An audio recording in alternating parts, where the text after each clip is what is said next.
celebrating the power of possibility. Pilot Flying J and Halloran Hilton Hill present Anything is Possible. Today's guest, Dr. Jeffrey Keenan. Welcome to another edition of Anything is Possible. I'm Halloran Hilton Hill, and my guest is Dr. Jeffrey Keenan. Thank you for joining us. My privilege, Hal. Thanks for having me. Where'd you grow up? Pennsylvania, the mountains of western Pennsylvania. Brothers and sisters? Yep, three siblings, and we're scattered all over the country now. Tell me about your parents and tell me about growing up in Pennsylvania. What kind of family do you come from? Small town Pennsylvania. Just a kind of regular middle class upbringing, but parents were both very hardworking people, very thrifty. They both grew up in the Depression, and anyone who grew up in the Depression knew how to save a dime, that's for sure. And so what did your dad do? Oh, he actually was in management for a coal mining machinery manufacturer. And of course, back then, coal mining was really, really big, not only in the States, but all around the world. Obviously, things have changed a little bit. What about your mom? She was a homemaker. She was a teacher prior to that, but eventually she was able to stay at home with us and clip coupons. Did they expect for you to become a physician? Yeah, because for whatever reason, starting at age 5, I said I wanted to be a physician before I really even had any concept of what it was all about. Do you know why? Yeah, I'm convinced it was just my destiny as a God-given ambition, because I never questioned it. Normally, wouldn't you think you would question, why in the world do I want to? I just knew I wanted to be a physician, and I did not know even what field of medicine I'd want to go in. I knew I liked surgery. I knew I liked a number of things, but I just kept being kind of funneled into the right path as it happened, and it was really in retrospect, it's fascinating to see everything that happened. So, compared to your brothers and sister, your siblings, what did they end up doing? Sister who's a chiropractor, and brother who's a contractor, and another brother who is in management for Welch's. So, pretty different fields. You've gone into a field that is very different because the National Embryo Donation Center is here in East Tennessee, and you are involved in that world in a big way. In fact, we were just talking before we started this taping today about a piece in the Washington Post based on one of your adoptions. How did you get into this field? Well, again, I was kind of led into the field of reproductive medicine. So reproductive endocrinology and infertility is a field where you, among a number of other things, you help infertile couples conceive. Well, assisted reproductive technology, which includes in vitro fertilization and some offshoots. Is that, help me. Test tube baby. Test tube baby. Test tube baby, I'm sorry. Right, okay. Yeah, is one of the significant things that we do. One of the... How do you, and help me, but how do you make a test tube baby? Yeah, test tube's a little bit of a misnomer. Right. But actually what you do is you stimulate a woman's ovaries, retrieve eggs, which can be done pretty simply and quickly. You allow the sperm and the eggs to incubate, check for fertilization. When fertilization has occurred, you have an embryo. And then you wait for a few days and then transfer those embryos into the woman's uterus. So it's a pretty straightforward process, but it's come a great deal, it's really come a long way since I started this 25 years ago. Which created for its own self, which created an ethical dilemma. It sure because as you got better at doing this, because I remember in the late 80s seeing Time magazine articles about this burgeoning field, if I remember correctly. And so if you're very good and very precise at doing that, you have eggs, you have sperm, you have millions of sperm, you have these eggs. And so if you're very good at fertilization, you may implant one into the woman, but then you may have 5 or 6 left over. But these are embryos. Yes. And when we have the conversation about life, this is a fertilized egg whose cells can begin to divide rather rapidly and turn and fulfill life, right? Absolutely. It is life, but fulfill it. And so why don't we take a break, because I want to pick up there. Absolutely, sure. Because this became kind of your passion and your mission. Yes. Yes, we help people have babies, but what do we do with these embryos? Right. We'll talk about it.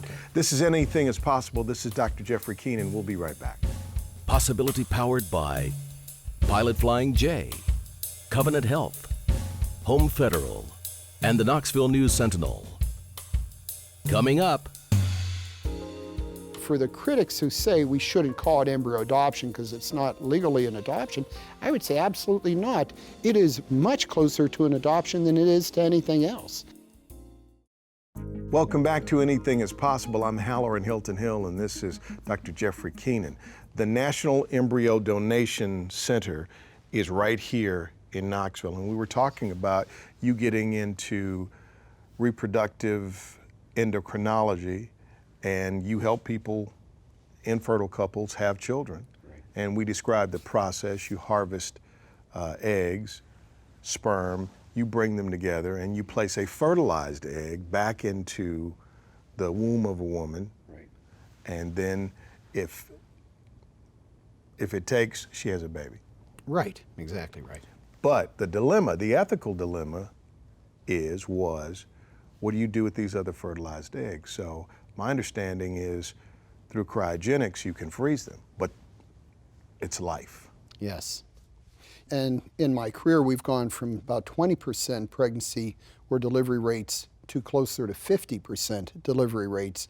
So this is a huge increase. I mean, more than 150% improvement in the efficiency of this technology. The problem is we have not adjusted our practices, and as a result, we have more than 600,000 embryos in cryo storage in the United States, many of which... Whoa, slow down. That number I hadn't heard before. Yeah. 600,000. More than 600,000. More than 600,000. Some people say a million. That's a million lives. You got, well, you know what? The only thing I want to say about that is not every embryo will come to be a person when it's transferred. But that's definitely a million potential lives. Yes, exactly. And so when you're holding, man, this feels like a sci-fi movie, right? Mm-hmm. But when you're holding that fertilized egg cryogenically, you have basically suspended life. You have. And we don't know how long it can be suspended. We don't know that there's any limit. Our oldest or longest time that an embryo has been frozen and we've had a birth with is 20 years. The world's record now is 22 years, but we don't have any reason to think that it can't be 30, 40, or 50 or more years. Wow. Like if that, yeah, there's some math there and some genetics siblings there. Can be, decades apart in age, as far as when they're born. So that left you with what as a calling, what as a, I don't want to say crisis, but you had to do something about this. That's true. You know, it's a real dilemma for these couples who have gone through in vitro fertilization, have been successful in general, and who have a number, even a one or a whole number of embryos remaining in cryo storage. They feel like they've completed their family. They can't have any more children for whatever reason, and there are many reasons for that. And yet they know that their siblings to their children are in frozen storage. And what do they do? And for some couples, it's not any kind of a moral ethical dilemma. They discard them. But for many couples who realize the life and dignity of these embryos and realize their kinship to their own children, that's not acceptable. And so that's our mission at the NEDC. We want to promote and facilitate embryo donation and adoption around the country. We want to educate the lay public about this. We want to educate the professional community. and educate not only on what a great option this is to help the couples who have these embryos remaining, but of course also for couples who are trying to build their family, who are infertile, who in many cases have no other option but this, which is not only extremely effective. We have almost a 50% delivery rate per transfer, but it's also much less expensive than other forms of assisted reproduction. So it's an awesome opportunity on both sides of the equation. So you keep the embryos in cryogenic storage, and then people adopt them. Yes. Now, when you adopt an embryo, do you go through the conventional adoption process? Mm-hmm. Is the embryo Mary Davis? And I am signing up to adopt Mary Davis from Joe and Betty Davis. Well, so technically and legally, it's not an adoption. Legally, it's a transfer of property. Okay, so that's the legality. Does it hurt you to say that? Yeah, obviously, that's not a sentiment that I agree with, but that is the but legally, that's what's legal happening. definition. It is, right. And so you know, I guess when you say embryo adoption, it's more along the lines of, in essence, adopt a highway, adopt a pet, whatever. As far as it's not truly legally, but the idea is the same. You're going to take that embryo, hopefully it will become a child. You're going to nurture it, care for it, love it for all of its life, or all of your life anyway. And so for the critics who say we shouldn't call it embryo adoption because it's not legally an adoption, I would say absolutely not. It is much closer to an adoption than it is to anything else. And you know, the process that we go through is similar. They do go through a home study. A couple of people say, well, you shouldn't require a home study for this. But I say no. Look at the donors who are donating these embryos. They want the best for their embryos for these children that they know will be siblings to their children. They want to make sure that these children are raised in a good and loving home. And there's no other way to do it but a home study. We talk about anything is possible. This opens up some incredible possibilities. So you were telling me that there's a couple, they actually wrote, the husband wrote an editorial about them adopting black embryos. Now, if you adopt an embryo, the process is you adopt the embryo, then the embryo is implanted in the adoptive mother's womb. Right. And she gives birth to that baby. So in this instance, you have a white couple adopting black embryos, and when she gives birth to a black baby. Absolutely. Wow.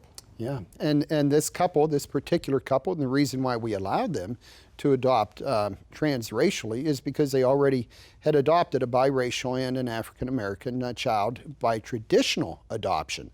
And the idea of having a pregnancy and a delivery was very appealing to them, so that's why they didn't choose to go through traditional adoption and rather chose the embryo adoption route. Do you think she wanted to feel an even deeper bond? Do adoptive mothers feel a deeper kinship with an adopted embryo versus an adopted infant?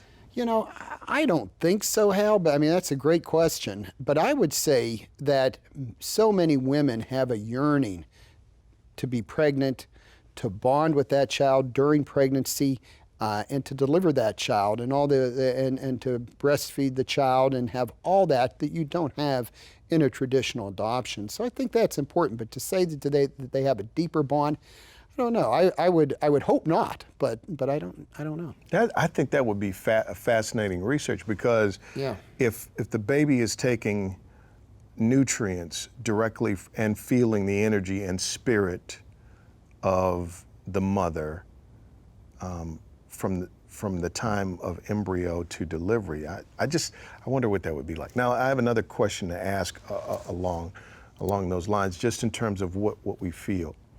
How many do you have cryogenically stored here in Knoxville? Probably over or approaching about 500 sets of embryos right now. And Can I ask you this? In your donation center, do you feel like you're in the presence of life? oh, Does that make yes. sense to you? Yes, absolutely. And I mean, doing is there it, a spiritual quality when you open up your cryogenic chamber? Do you feel life? well, my embryologist does all that, and so we'd have to direct that question to her. But I'll tell you, when I'm doing that embryo transfer, absolutely. And that's a time I say a little prayer every time that these embryos will be able to implant and grow and come to birth. And as I said, so often we're very successful at that. I have another question for you in a moment. This is Dr. Jeffrey Keenan. You're watching Anything is Possible.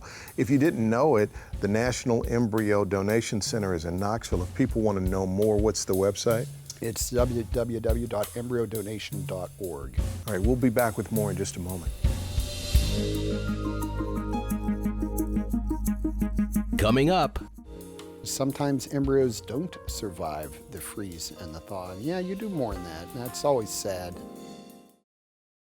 Welcome back to Anything is Possible. Great stories about great people whose lives prove possibility. This is Dr. Jeffrey Keenan. Do you feel death or the spirit of death when you have to discard an embryo or when an embryo does not survive? Yes, and great question. Sometimes embryos don't survive the freeze and the thaw. And yeah, you do more than that. And that's always sad. But I guess you try to cling to the hope of the surviving embryos and the potential they have. So you feel a responsibility. If we created these embryos, we have a responsibility to them. Absolutely. I mean, we all started as embryos, just exactly like these. And so to say that they really don't matter and that you could just discard them, I think really does not testify to the life, the dignity of the embryo. And what I would say is you're discarding embryos, but what if it was your parents who had done the IVF and you were the embryo that they discarded? What would you think about that? And people don't take that leap, but you need to make that leap. As you're getting better, so it used to be, I think you said 20%, and now you're at 50%. Closer to 50, yeah. Closer to 50%. And I would imagine as the technology emerges, as your ability to do what you do gets a little bit better, you're going to see that number push up. Mm-hmm. And I guess the other ethical question is, now you don't have to, in order for you to have, a really good chance, you don't have to have 20 embryos. Right. We can give you a really good chance with 4. Exactly. We absolutely can give a very good chance with 4.